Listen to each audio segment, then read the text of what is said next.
Former Senator Bong Revilla personally filed his defense with the Department of Justice regarding allegations that he was involved in the ghost flood control projects in Bulacan.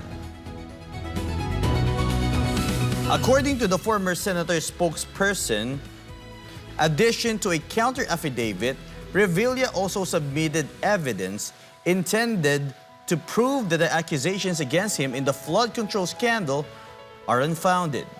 He expressed hope that the DOJ will conduct a fair hearing and investigation. Let's listen to Revilla's full statement.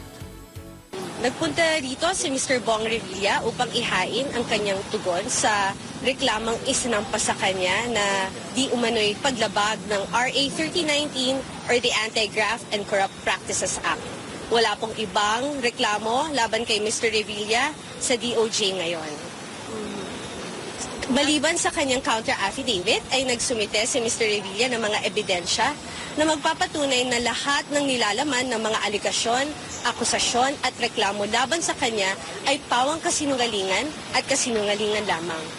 Umaasa si Mr. Revilla na magiging patas ang Department of Justice at titignan niya ang ebidensya at hindi na paaabutin ang reklamong ito sa korte.